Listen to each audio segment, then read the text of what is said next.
Tonight, we begin something gentle and powerful. You're about to discover a calming secret, a practice Buddhist monks have used for centuries to quiet the restless mind and find deep, meaningful rest. It's not complicated.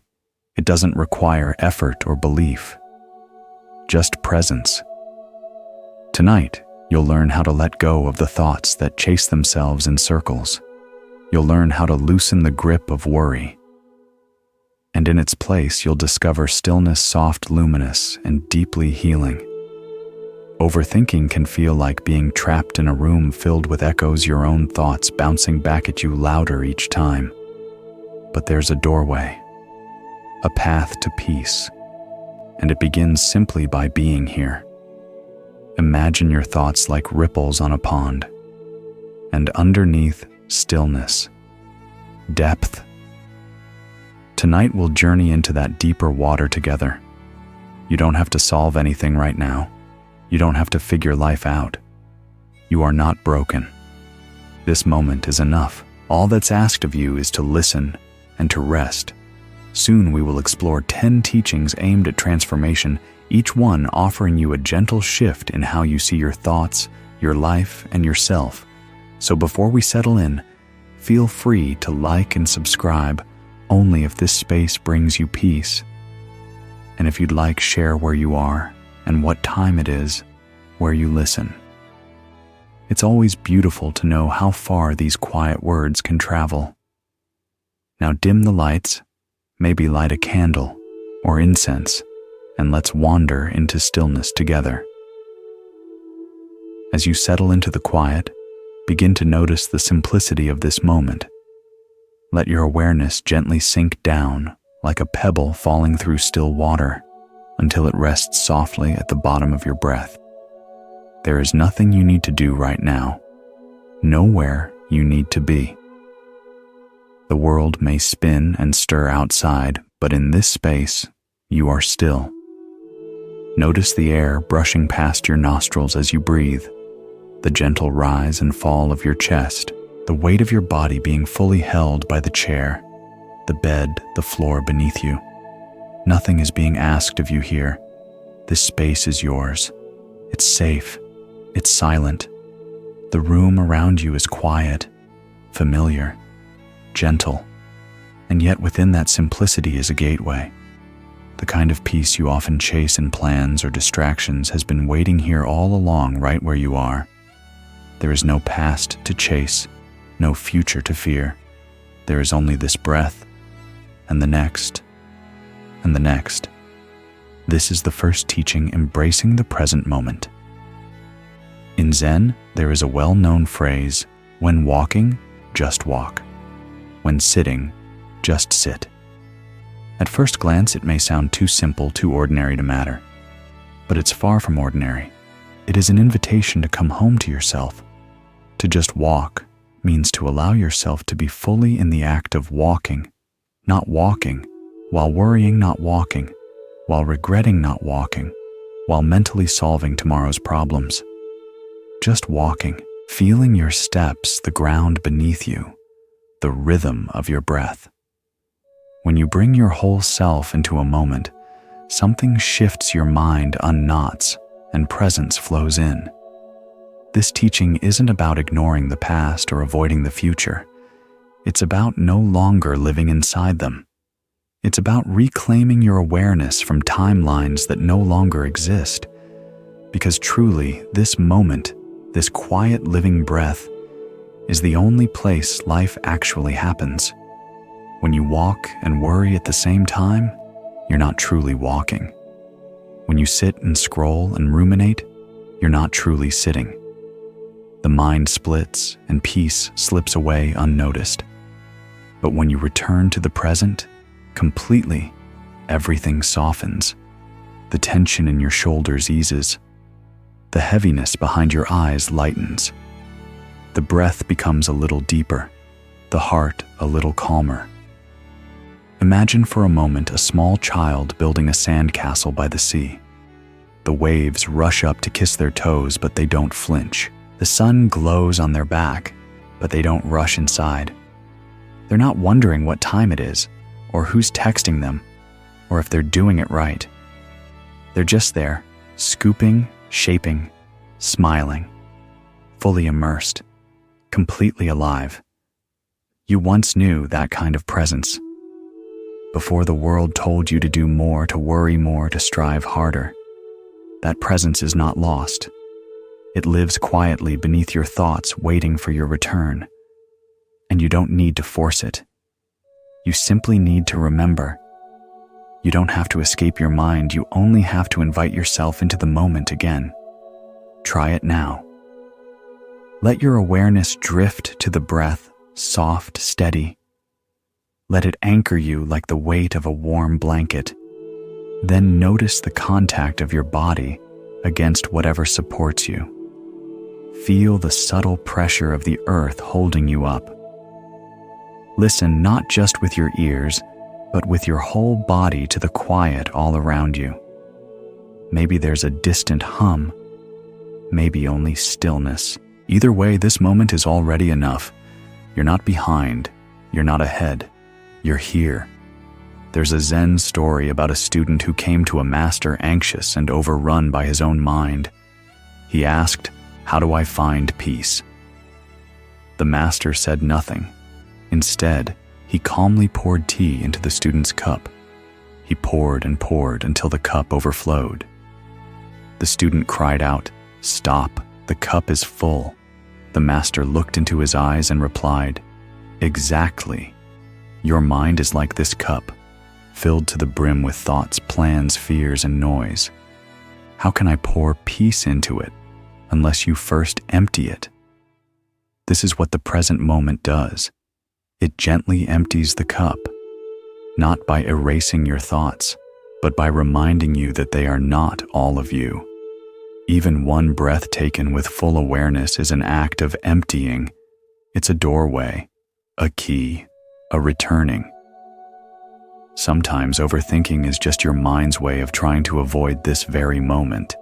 It runs forward to plan, backward to regret, sideways to analyze. But what if peace isn't something you reach by running? What if it's what you return to by stopping? What if your life is not a problem to solve, but a moment to be lived?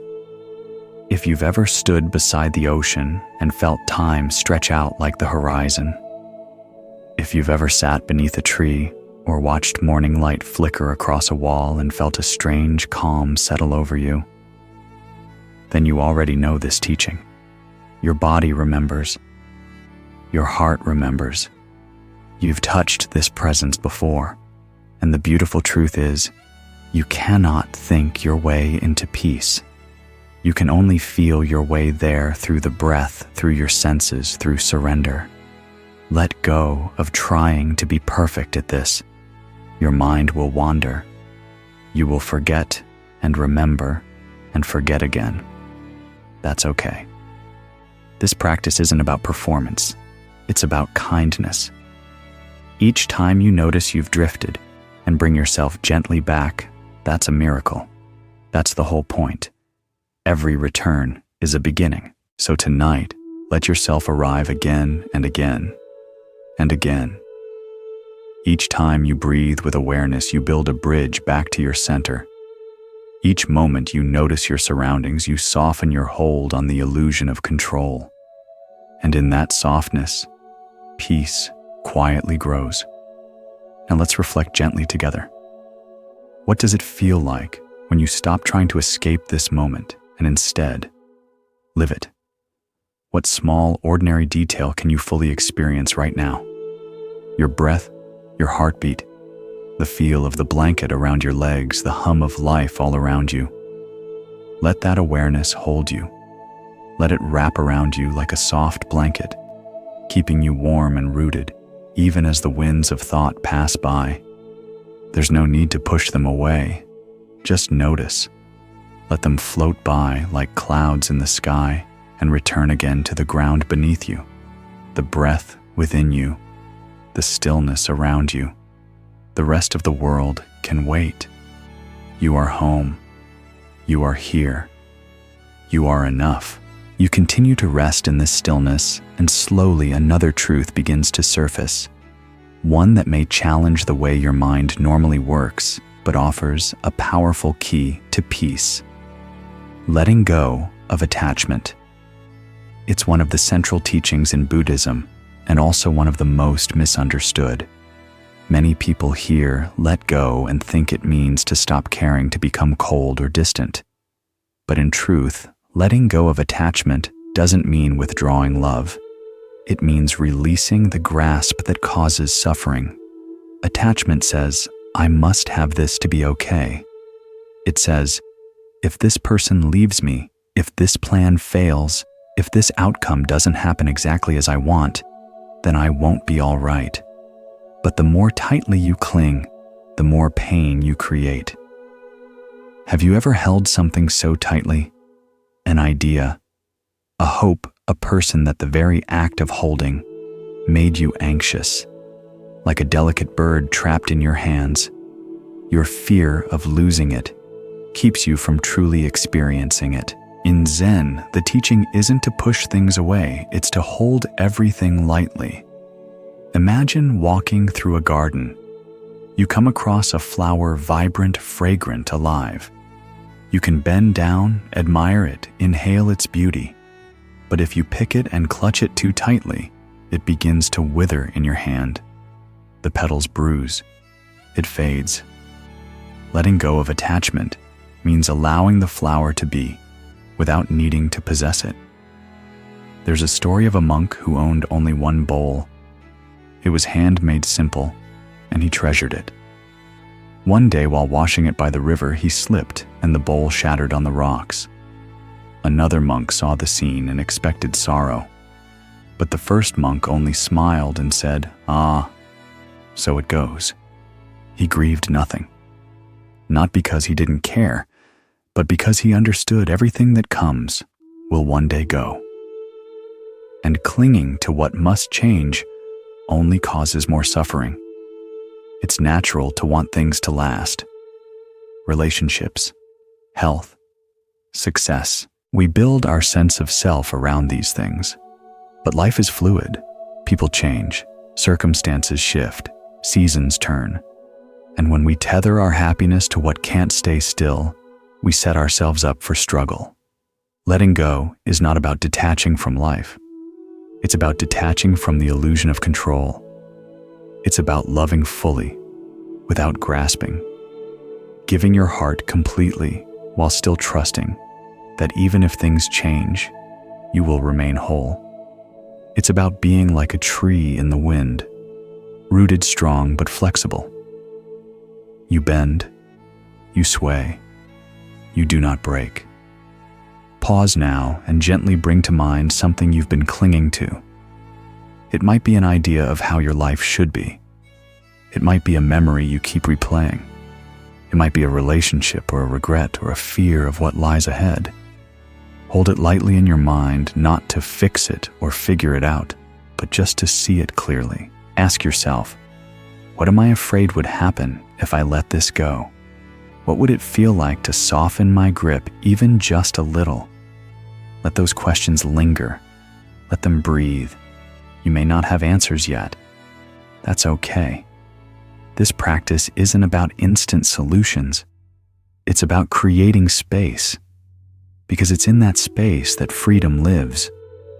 There's another old Zen saying, "Let go or be dragged."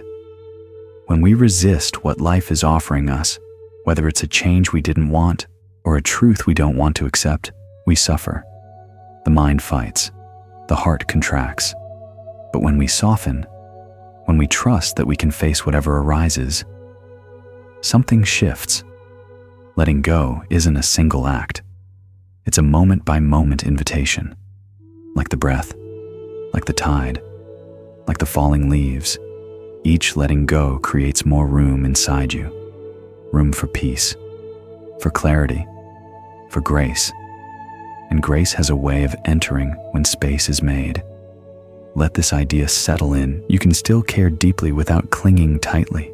You can still love without fear of losing. You can still try without needing to control every outcome. You can still hope while being at peace with what is. There's a story of a man who carried a heavy sack of stones on his back, believing that each stone represented something he needed to manage or protect. One stone was his job, one his health, one his relationships, one his regrets.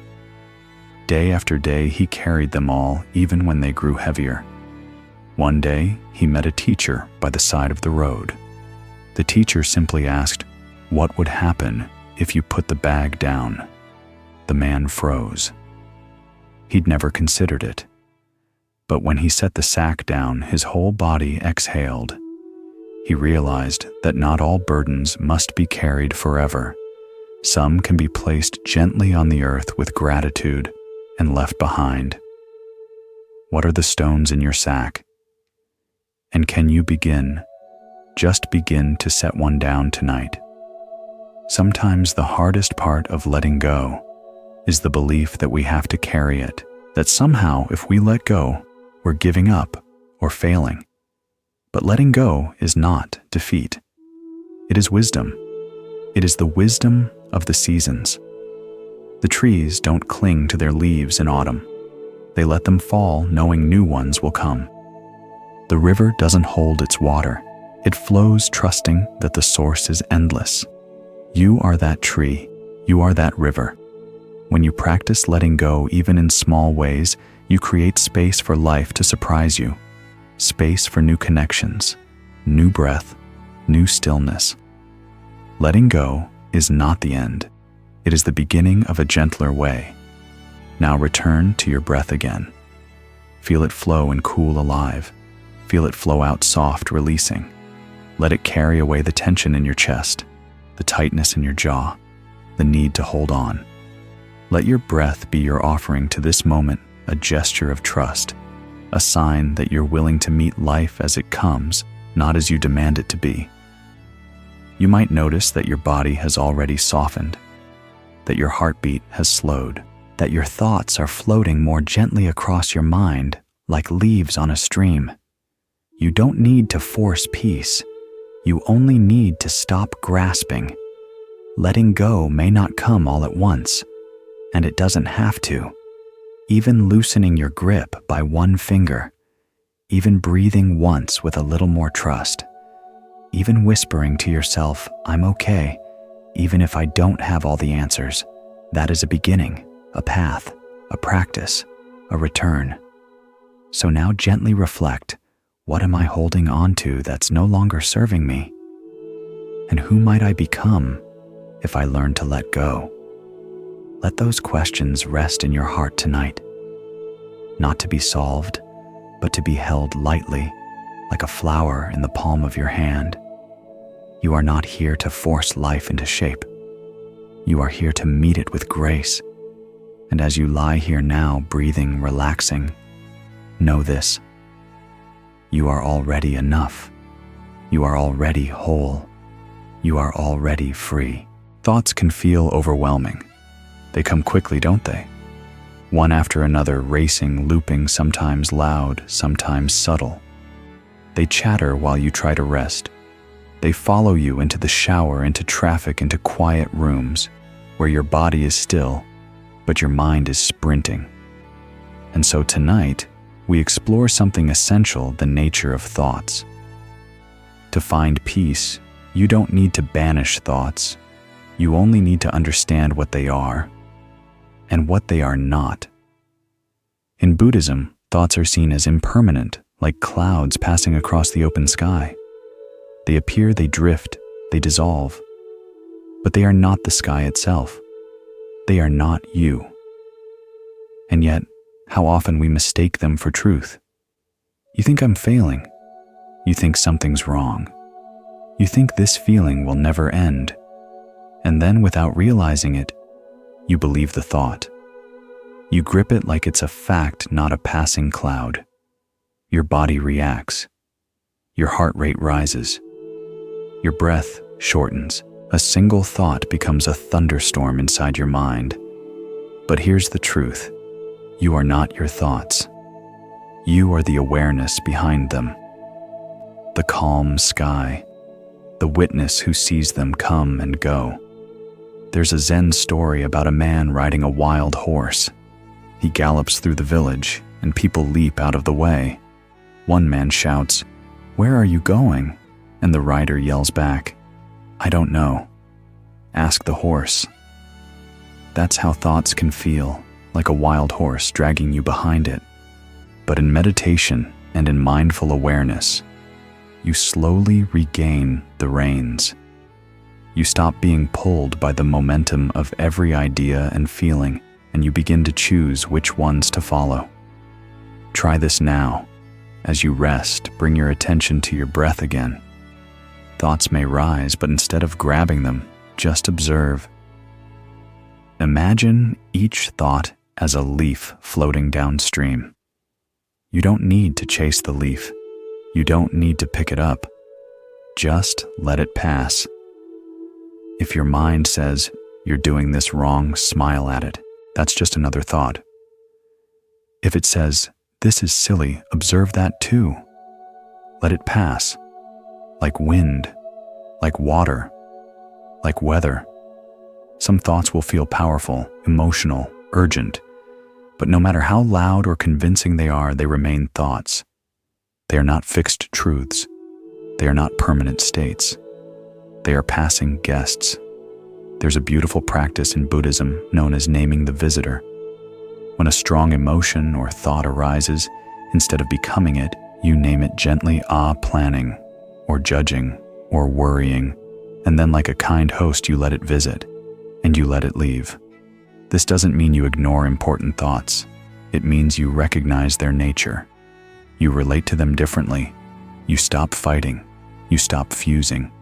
You begin to see thoughts like whether real, but not lasting. And then something magical happens. Your relationship to thinking changes. You no longer feel ruled by your mind. You no longer spiral into fear or panic because a thought told you to. You become spacious, open, a sky large enough to hold any cloud and still remain vast. Think of a time your thoughts convinced you of something terrible, a failure that didn't happen, a rejection that never came, a fear that dissolved by morning. Those thoughts weren't the problem. It was the belief in them, the fusion with them. But now you are learning a different way. Now you sit like the mountain, steady, observing, unmoved by passing storms. You don't need to force your thoughts to stop. That would be like asking the wind to freeze midair. All you need to do is pause and watch. And in the watching, peace emerges. Because awareness doesn't judge. It doesn't argue. It doesn't panic. It simply sees. That seeing is enough. As you listen to my voice now, notice, where is your attention? Has it wandered? That's okay. Simply bring it back, like a kind shepherd guiding your awareness home, again and again. That return is the practice.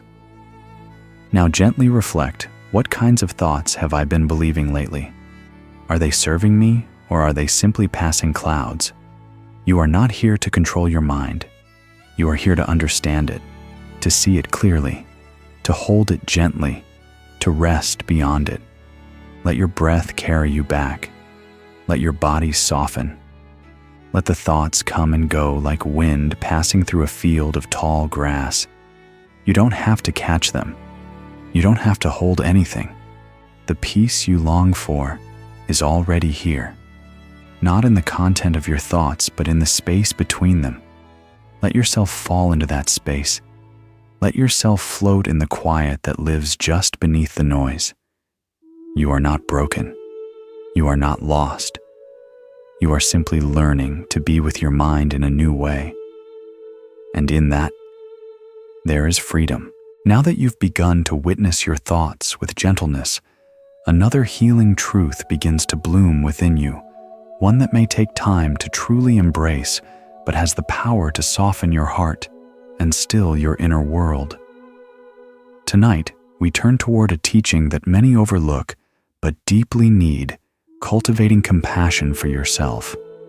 This is not indulgence, It is not self-pity. It is not weakness. It is nourishment. It is medicine. It is a quiet revolution in the way you speak to yourself in the dark.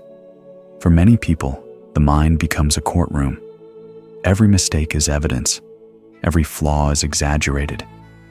You become both the accused and the relentless judge. You overthink because you are afraid of being wrong, of failing, of not being enough. And so your mind runs trying to predict, prepare, protect. But what you really long for is not perfection. You long for kindness, not from the world, but from yourself. Imagine this for a moment. A small child stands before you, crying because they made a mistake. Maybe they spilled something. Maybe they didn't do well on a test. Maybe they were simply overwhelmed. Would you shout at that child? Would you call them names? Would you say you should have known better, or you're not good enough? Of course not. You'd kneel down, open your arms, say, "It's okay. You're learning. I'm here." And yet, how often do you speak to yourself with words you would never say to that child? Self-compassion is not something you earn after you've fixed everything. It's something you practice now in the middle of the mess, in the middle of healing, while the dust is still settling, and you are still learning. There's a story of the Buddha sitting under a tree in meditation. As he sat in silence, Mara, the embodiment of fear and doubt, came to tempt and attack him. Mara whispered insults, conjured visions, tried every trick to throw the Buddha off center. But the Buddha didn't fight Mara. He didn't run. He didn't hide. He simply looked at Mara and said, "I see you." And then gently, "Would you like to have tea?" This is the heart of self-compassion. To greet your own fear, shame, anger, and insecurity, not as enemies, but as visitors. To say, "I see you. You are part of me, and I will not turn away." Because your suffering doesn't make you weak. It makes you human, and your humanity is not a flaw to fix. It is the place where compassion begins. Take a breath now. Place a hand over your heart if you like. Feel its warmth, its rhythm. Say softly, even silently, "May I be kind to myself tonight. May I let go of judgment. May I hold myself like someone I deeply care about." There is power in these words. Not because they solve everything, but because they open a door back to the heart. Self-compassion doesn't erase your past. It doesn't prevent every mistake, but it changes how you meet yourself in those moments. Instead of scolding the part of you that scared you, comfort it. Instead of denying the part of you that's grieving, you sit beside it. Instead of pushing away your imperfections, you learn to breathe with them. And slowly, the overthinking mind begins to rest, because it no longer fears your own judgment. You become your own refuge, and in becoming that refuge, something remarkable happens.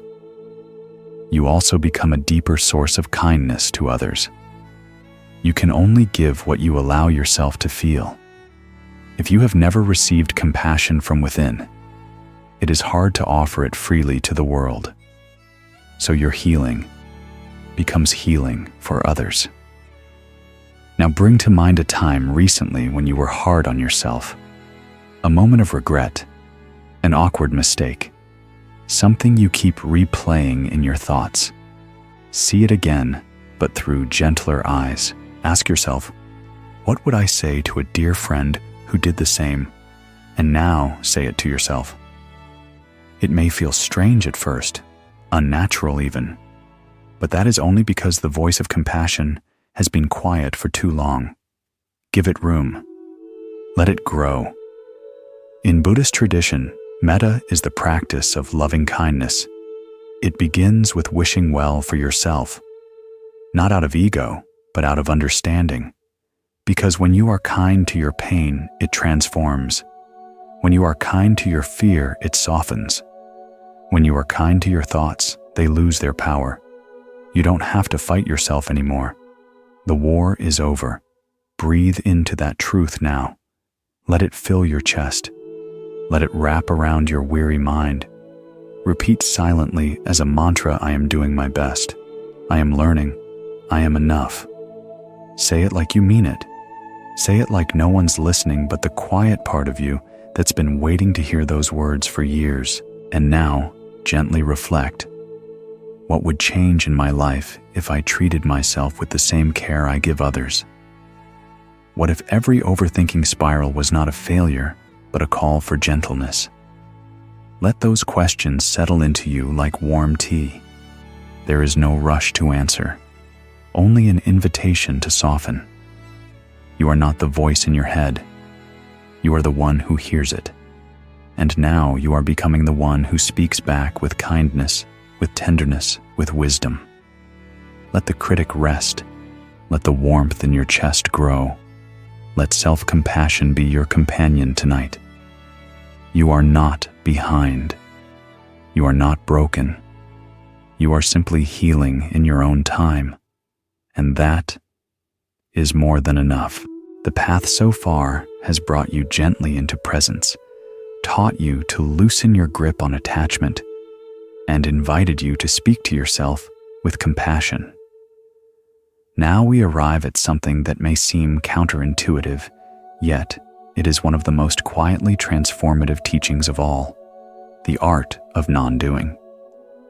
In a world that glorifies hustle, productivity, and constant self-improvement, the idea of not doing can feel foreign, maybe even wrong. But in Zen, there is a sacred wisdom in Wu Wei, a Taoist concept that means effortless action, or non-forcing. It's not laziness. It's not apathy. It's about moving with the current of life, not against it. Let's explore what that truly means. You've likely felt it before, those moments when you try too hard to solve something, and the more you push, the more tangled it becomes. Like pulling a knot tighter, or trying to fall asleep by thinking about how to fall asleep. But what happens when you pause? When you let go of trying to fix or force? Suddenly clarity arises. Tension releases. Insight flows. This is the paradox of non-doing. The more you try to control, the less peace you feel. But when you step back, when you allow space, life begins to breathe on its own. Imagine a pond. If you stir it with a stick, the water becomes murky. But if you leave it alone, the silt settles and the water clears. Your mind is the same. Sometimes the most helpful thing you can do is nothing at all.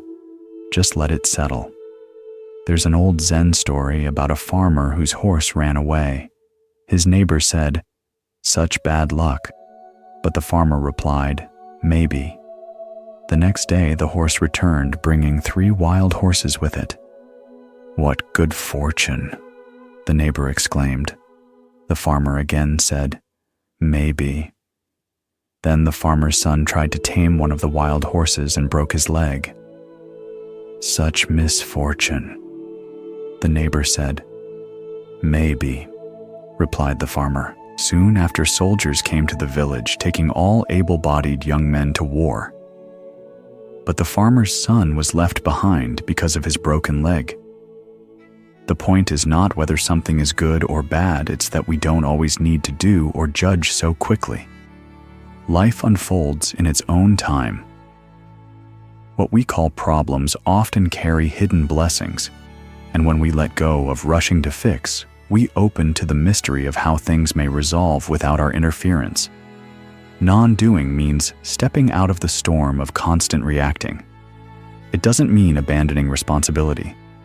It means recognizing when effort becomes resistance, when doing becomes struggling, when trying becomes grasping, and choosing to pause, to rest, to trust, to allow. Try it now. Notice your breath not as something to shape or manage, but as something already happening. Feel the way your body breathes itself naturally without effort. Inhale, exhale. This is non-doing. This is being. And in being, so much happens: healing, digesting, restoring, all beneath the surface, all without force. Have you ever noticed how some of your best ideas come when you're doing nothing in particular? Washing dishes, showering, taking a walk. It's because the mind, when left alone, knows how to find its own rhythm. Like a flower opening in the morning sun, you don't have to tug on your petals to grow. You only have to stop interfering with what's already unfolding. There is a rhythm to life, just as there is a rhythm to breathing. Inhale, receive. Exhale, release. Do. Rest. Act. Allow. You are not a machine. You are nature. Let that truth sink in. Even the trees take breaks in winter. Even the moon wanes before it waxes again. The pause is not a failure, it is part of the sacred cycle. So ask yourself now with gentleness, where in my life am I pushing too hard?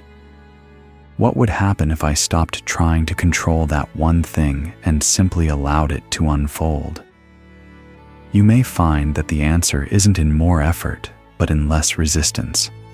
That by loosening your grip, you actually gain clarity. That by resting, you return stronger. That by doing nothing, you make space for everything to move. Let this be your practice tonight, to rest in stillness, to allow your mind to soften, to let go of trying to get somewhere, and instead to arrive fully in this breath. No fixing, no forcing, just being.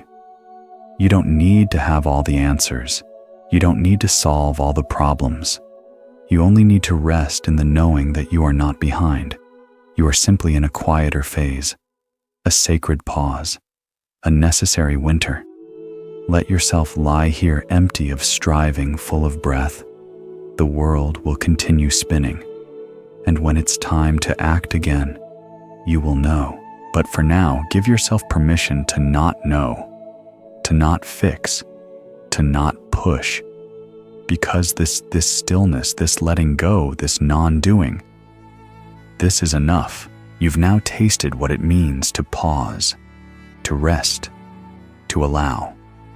So tonight, we continue by exploring how even movement, when done with mindfulness, can become stillness in disguise.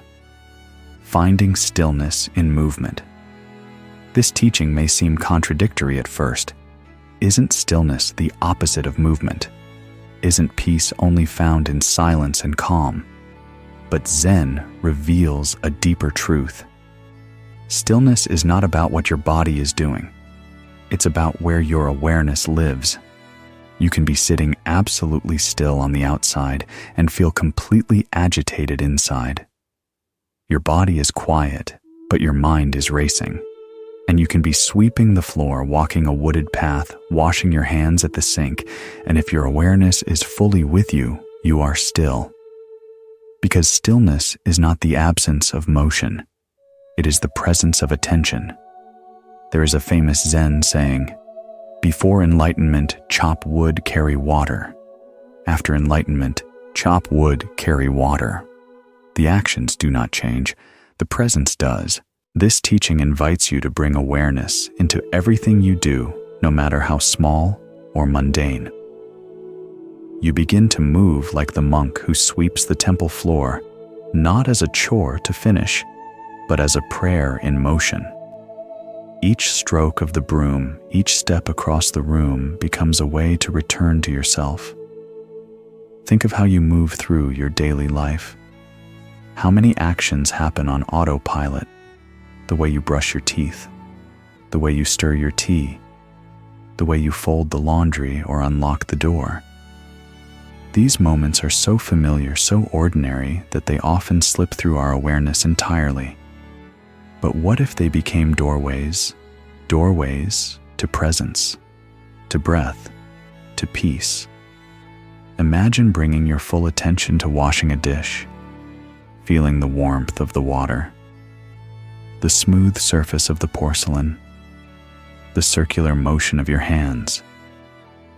Suddenly, this task becomes something else entirely. It becomes a meditation. It becomes a refuge. Monks often walk slowly in a circle during meditation, placing one foot mindfully in front of the other. Step, breath, step, breath. Nothing is rushed, nothing is forced. And in that slow rhythm, the mind drops into the body. The heart softens. Stillness arises. And you don't need to be in a monastery to experience this.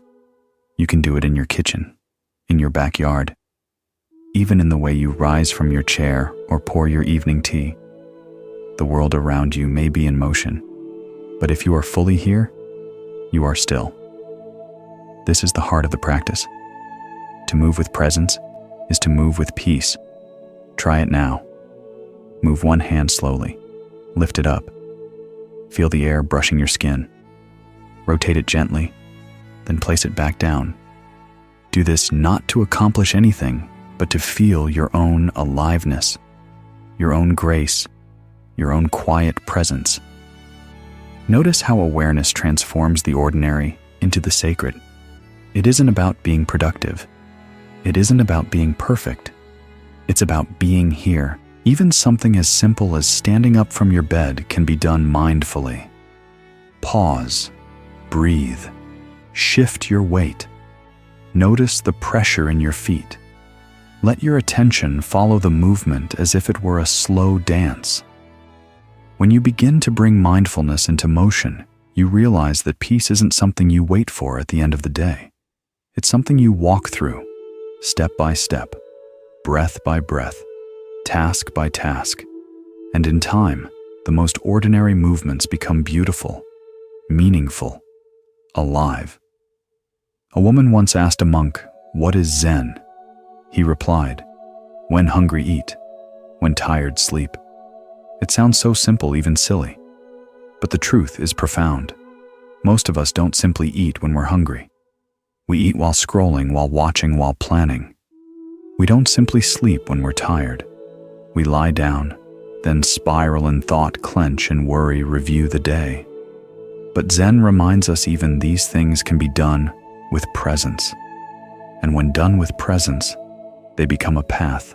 There is a subtle dignity in moving slowly, in taking your time, in not rushing from one thing to the next. Slowness is a form of reverence. When you move slowly, you notice more. When you notice more, you feel more. And when you feel more, you live more. So this teaching is an invitation back into the body, to become intimate with your own movements, to move like someone who belongs to this earth, not racing across it, but touching it with care. There is a sacredness in the smallest acts, the way you open a door, the way you set a cup down, the way you step into the shower. When done with awareness, these are not chores. They are opportunities, invitations. You become the calm within the motion. You become the still point in the turning world. You might be wondering, how can this help me stop overthinking? And the answer is simple: awareness brings you home. Overthinking lives in the head, but awareness brings you back into the body, into sensation, into groundedness. When you focus fully on the way your feet touch the ground, or the feeling of water on your skin, or the movement of your hands, you create space. And in that space, the mind can rest. So much of anxiety is a disconnection from the present. So much of overthinking is a forgetting of the body. But the body is always in the present. Let your body be your teacher. Let your movements be your meditation. Let stillness arise not by stopping motion, but by moving with awareness. Now reflect gently. Where in my life am I moving too fast? What part of my day do I rush through without noticing? What would it feel like to slow down, even just a little, and be fully present in that movement? These are not questions to be answered in words. They are invitations to be answered in practice. So tomorrow, or even right now, let yourself walk a little slower. Let yourself breathe as you reach for your toothbrush. Let yourself pause as you tie your shoes and see what changes. The miracle is not in doing more. The miracle is in doing what you already do, but with love, with breath, with attention. Stillness lives here, in the movement, in the moment, in you. Tonight we turn to one of the most quietly powerful teachings in all of Buddhist practice, a truth that both humbles and frees the heart. Accepting impermanence. Everything changes, everything arises and passes away. From the seasons of the year to the breath in your lungs, from the joy in your chest to the worries that once consumed your mind, all things are in motion. And yet most of our suffering comes from resisting this truth. We want things to stay. We want moments to last. We want people, feelings, health, and certainty to remain untouched by time. But clinging to what must eventually change is like trying to hold a wave in your hand. The tighter you grip, the faster it slips away. Impermanence is not a flaw in life, it is life. It is what allows the world to renew itself. It is why pain ends, why flowers bloom, why the night sky never looks the same twice. In Zen, to truly accept impermanence is to find peace with change, not because change is always easy, but because it is always true. There's a story of a king who asked a wise monk for a phrase that would always be true no matter the circumstances. The monk handed him a piece of paper that read, "This too shall pass." In joy, those words remind us to savor.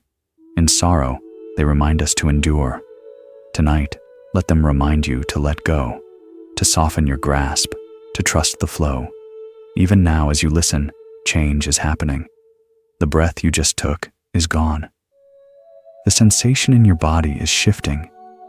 Your thoughts are different than they were just a few minutes ago. This is not something to fear. It is something to bow to honor. Because when we accept impermanence, we begin to hold life more gently. We stop taking moments for granted. We stop believing that our pain is forever. We stop needing everything to be perfect. Instead, we show up. We feel what is here. We say thank you even when we don't understand. Try this now. Bring to mind something you love deeply, a person, a place, a memory. Now remember, it will not last forever. Let that truth deepen your appreciation. Let it make this moment more sacred, not more sad. This awareness is not meant to make you anxious. It is meant to wake you up to the beauty of your breath, the miracle of this moment, the treasure of now. We rush so often toward the future, chasing better moments, perfect plans. But when we accept impermanence, we begin to receive life, not just pursue it. We open to what is here because we know it won't be here for long. This is what makes life precious. Not its permanence, but its passing. You are not meant to hold everything forever. You are meant to touch it, love it, learn from it, and let it go. Even your thoughts, your roles, your very sense of self, they change, they evolve. And that's okay. In the garden, flowers bloom and fade. But they do not fight the fading. They let it happen. They return to the earth. And from that return, something new is born. You too are always becoming, always blooming, fading, and blooming again. Even your pain has seasons. Even your confusion will one day dissolve. Trust this. Impermanence means you do not need to rush. Because nothing stays stuck. Everything moves. Even what feels heavy now will shift. So breathe with that truth. Let it rock you gently. Let it be your reassurance.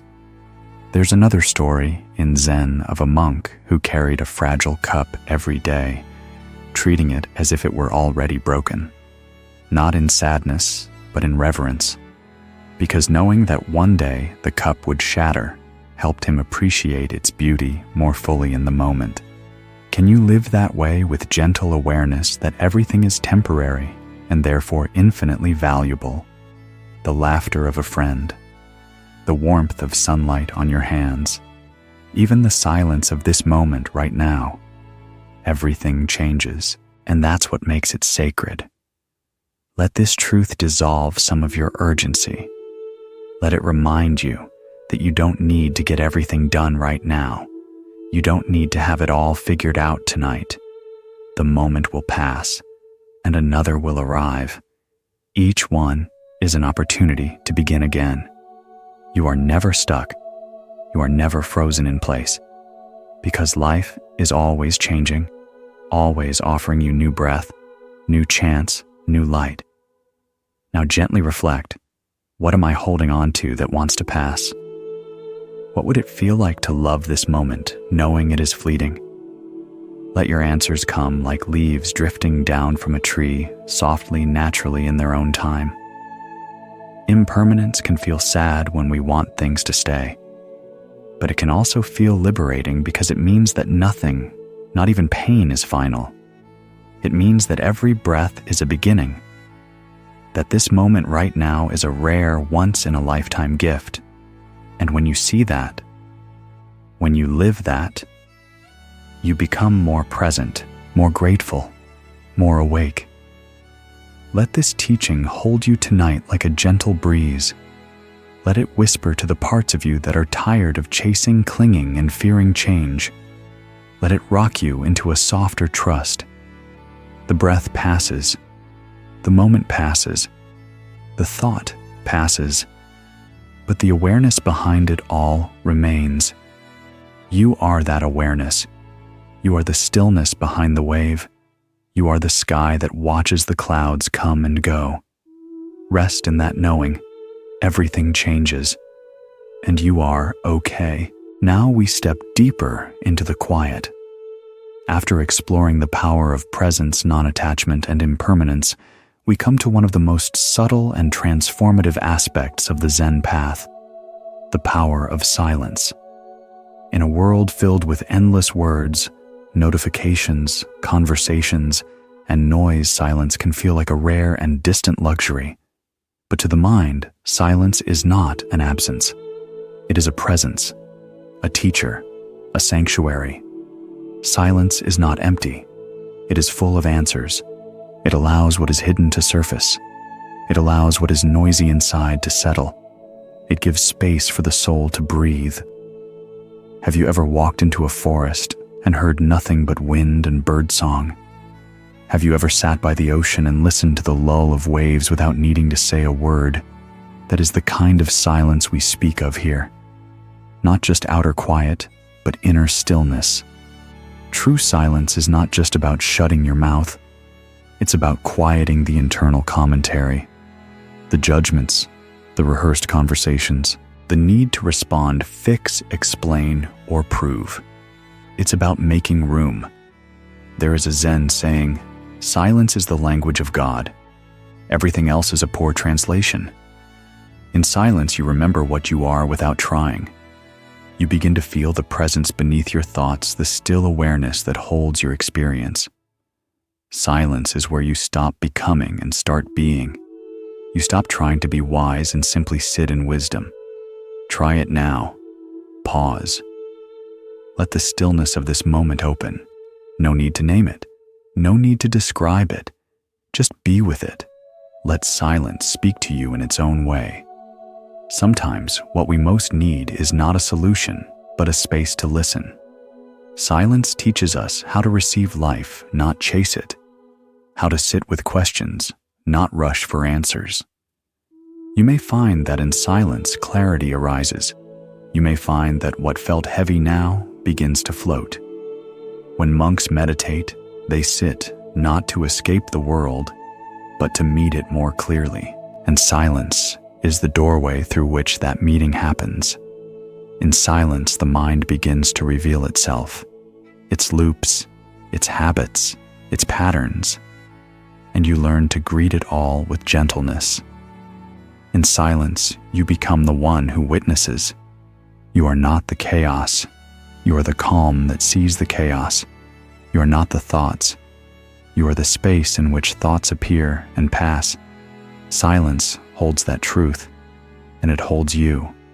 Silence also teaches patience. In stillness, things unfold at their own pace. You begin to see how much of life is rushing, not toward a destination, but simply running from discomfort. But when you rest in silence, discomfort softens. Restlessness fades. Truth reveals itself not in flashes, but in gentle ripples. In a world that trains you to speak quickly and constantly, silence teaches you the courage to wait, to listen deeply, to not need to have an opinion or a reply. You begin to notice more: the rustling of trees, the beating of your heart, the rise and fall of your breath. And these simple things, so often overlooked, become beautiful again. Silence is the space where presence can bloom. It's the pause between music notes that makes the melody whole. It's the space between thoughts that allows peace to enter. There's a story of a young student who came to a Zen master and said, "Teach me wisdom." The master simply sat in silence. Minutes passed, then an hour. Finally, the student said, "Why won't you teach me anything?" And the master replied, "I already have." The greatest teachings are often the ones without words. When you sit in silence with someone you love, you understand this. That presence is more powerful than performance. That shared stillness speaks deeper than explanation. Let silence be a gift you give yourself, not something you earn, not something you have to travel far to find. Just this a few quiet minutes with your breath. The world will wait. You are allowed to be still. You are allowed to be quiet. You are allowed to do nothing but breathe and be. In fact, that may be the most courageous thing you do today. Let your breath return to a gentle rhythm. Let your shoulders relax. Let the corners of your mouth soften, and simply rest in what is. Now gently reflect. When was the last time I sat in silence? Not as emptiness, but as presence. What fears or resistances arise when I imagine sitting in deep quiet? And what would it feel like to allow silence to hold me without needing to fill it? These are not questions to solve. They are invitations to soften into, to let the answers come not as thoughts, but as feelings. Let yourself rest now, in the stillness behind the breath, in the spaciousness behind the thoughts, in the silence behind the sound, because there is something waiting there for you, not a goal, not a lesson, but a homecoming. Silence is where you return to what you've always been, still, whole, aware, enough. And when you return from silence, you carry that stillness with you, into your words, into your choices, into your life. The more you rest in silence, the more you speak from peace, not pressure. The more you act from stillness, not striving. The more you move with quiet confidence, not noise. So tonight, may you let silence hold you like soft arms. May you lay down the weight of doing and explaining. May you sink into the deep, calm ocean of your own being. Silence is not empty. It is the fullness of now. It is the deepest truth you've always known. And it has been waiting for you to listen. You've softened into silence. You've seen how letting go opens space. And now we arrive at another sacred truth on the path to peace. Trusting life's unfolding. This is the teaching that invites your whole being to exhale, to stop bracing for impact, to stop trying to control the outcome, to stop living from fear disguised as planning. Trust doesn't mean passivity. It doesn't mean doing nothing. It means acting with faith instead of force. It means knowing that there is a rhythm to life beyond what your mind can calculate.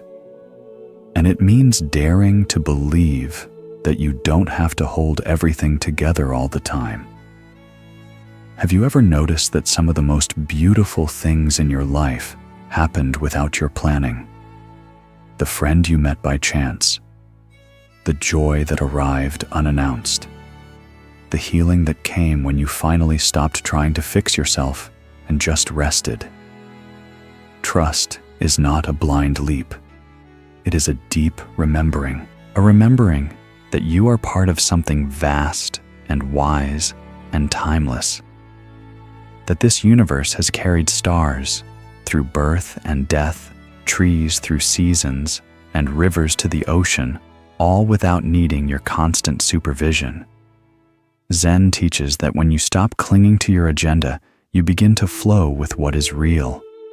The story goes that a student asked the master, "How can I find the path?" The master said, "You are already on it. The path is not ahead of you. It is beneath your feet. Right now, this moment. So what would it feel like to walk not with fear, but with faith, to trust the unfolding, to understand that your life is not a puzzle to solve, but a song being sung through you, note by note, verse by verse, exactly as it's meant to be. In nature, nothing rushes. The cherry tree does not bloom faster because it wants to be ahead. The sun does not rise early to prove itself. And yet, everything gets done. Everything unfolds. You too are part of that sacred unfolding. Try this now. Think of something you've been trying to control, something you've been clenching around in your heart or mind. Imagine for just this moment loosening your grip, not giving up, but softening. Whisper to yourself, "I trust that this too is part of the path." You might not see the full picture yet. You might not know how it will all work out, but trust doesn't require certainty, only willingness. Willingness to show up, to keep breathing, to keep listening, and to keep loving this moment even as it shifts beneath your feet. When we trust life, we begin to meet it with open hands instead of clenched fists. We stop fighting what is. We stop resisting every twist and turn. And in that space, we find freedom. Freedom from the constant urgency to fix. Freedom from the pressure to know. Freedom to let the mystery of life carry us a little while. Trust brings a softness to your day. It's in the way you respond to the unexpected, not with panic, but with curiosity. It's in the way you treat mistakes not as failures, but as detours toward understanding. It's in the way you say, "Maybe I don't know what's best, and maybe that's okay." There is a Zen proverb, "Let go or be dragged." Trust is the moment you choose to let go, not because you've given up, but because you've decided to float instead of flail. Imagine life as a river. You can thrash and grab at the banks trying to steer every twist and bend. Or you can lie back and let the current carry you, letting go into the rhythm of the water. And even if you hit a rock now, and then you trust that the flow continues, the current never stops. Life never stops. And it's carrying you always somewhere deeper. Sometimes you don't know where you are because you're in between stories, between the loss and the renewal, between the letting go and the receiving. But trust reminds you the in-between is sacred too. You are not lost. You are becoming. Trust gives you the courage to pause and listen when your impulse is to push. It helps you hold space when someone you love is changing without needing to control their path. It lets you breathe through uncertainty, not because it's easy, but because it's human. Trust also opens the door to joy. When you are not busy controlling, you begin noticing. You notice the way sunlight filters through the curtains, the sound of a loved one's voice in another room, the way your breath keeps returning, no matter how heavy your day has been. These are miracles. and they are easy to miss when your fists are closed. Trust opens your hands. Let yourself say tonight softly, I trust the timing of my life. I trust that what is meant for me cannot be lost. I trust that even this is part of my unfolding. You don't have to believe these fully yet. Just let them rest in your heart like seeds. Seeds grow slowly. And so do you. Now softly reflect, where in my life am I trying to force the outcome? What might happen if I surrendered that just for a breath? How might my life feel if I began to trust not perfectly, but gently again and again? These questions are not burdens. They are gentle paths inward. Let your breath guide you. Let your body soften. Let your thoughts rise and fall like waves, and let them be. There is nothing to fix right now, only something to feel. And maybe as you feel, you remember, life is not happening to you. It's unfolding through you. You are not behind. You are not late. You are exactly where you are meant to be. Trust this. Let it be your anchor. Let it be your compass. Let it be your prayer. You are already enough. You are already on the path. The next step will find you. We've walked a long way together tonight through presence, letting go, compassion, stillness, impermanence, silence, and trust. Now we return to where we began, not to add more, but to remember what matters. Returning to simplicity. This final teaching is not something new to seek. It is something old to reclaim, something ancient inside you that already knows peace does not come from having more. It comes from needing less. In a world built on speed, excess, and stimulation, simplicity becomes a radical act, a quiet revolution, an invitation to come home to the heart, to choose less noise, less clutter, less striving, and more space, more breath, more truth. There is a story of a monk who lived with only 3 items, a robe, a bowl, and a walking stick. When asked if he ever felt poor, he smiled and said, "Why would I feel poor? I have everything I need." Simplicity is not deprivation. It is clarity. It is seeing what truly supports your well-being and releasing the rest. You don't need the perfect routine. You don't need every answer. You don't need to do more to be worthy. You only need to return to what is real. The breath in your lungs, the beating of your heart, the quiet sense of being that asks for nothing. Let this be your sanctuary. Let this be your home. Tonight we do not chase more. We practice letting go of what no longer serves, not to be empty, but to make room. Room for joy, room for stillness, room for peace. This is the way of simplicity, to notice that you already have what you were looking for, that the light you seek is already shining inside you, that life in its most honest form is already enough. Simplicity is the art of choosing what matters most and letting the rest fall away. It's not about having less, it's about being more present with what you already have. There's a Zen story about a student who arrived at the master's home carrying a heavy backpack filled with books and supplies. The master asked, "Why do you carry so much?" The student replied, "I wanted to be prepared." The master pointed to a teacup and said, "You've filled your mind the same way. Heavy, busy, full. Empty your bag and you may finally learn." So often we carry things physical, emotional, mental that we no longer need. Old stories, old habits, old versions of ourselves. But simplicity invites us to put them down. You are not who you were yesterday. You are not defined by what you've done or left undone. You are here now, breathing, alive, and that is enough. Return to your breath. Feel it gently rise and fall. This breath asks for nothing but your presence. It gives you life without conditions.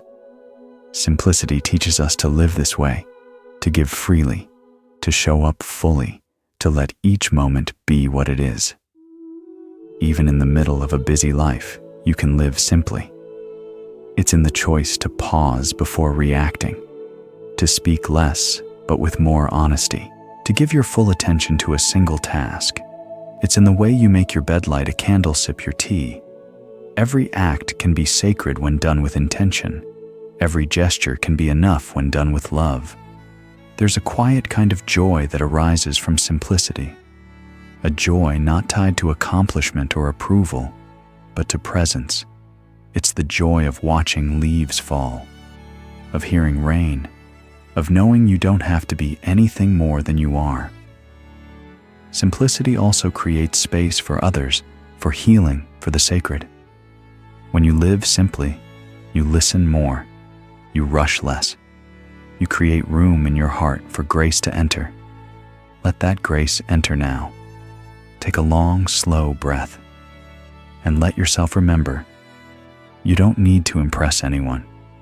You don't need to fix everything. You don't need to chase a future that isn't here yet. You can be still. You can be small. You can be enough. Try this now. Look around your space. Choose one object to set aside, one distraction to remove, one small corner to clear, not as a task, but as an offering to simplicity, an invitation to peace. Then choose one small joy, a warm blanket, a quiet song, a soft light, and let it hold you. Let your evening become a ceremony not of effort, but of returning. Return to what is true, what is gentle, what is quiet and whole and free.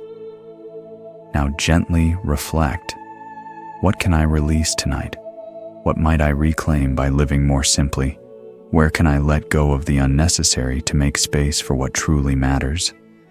The answers won't come all at once. Simplicity doesn't rush. It reveals itself slowly, like morning light through mist. Start small. Clean one shelf. Turn off one distraction. Speak one truth. Breathe one quiet breath. And let that be enough. You do not need to seek further. You only need to return. Return to the breath. Return to the body. Return to this moment. And in that returning, you remember you were never truly lost. You only forgot the way back. Now you have remembered. And you are home. And now we settle into the quiet once more. You have walked a path tonight, not forward, but inward, through teachings that are not lessons to memorize, but truths to feel, to embody, to live. There is nothing more to understand right now, nothing more to achieve, just this moment. Let your breath be slow. Let your jaw unclench. Let your thoughts, whatever they are, drift without resistance. You are not here to fix yourself. You are not here to become anyone else. You are here to remember. To remember that peace is not a place to reach, it is a way of being. That stillness is not a reward, it is your birthright.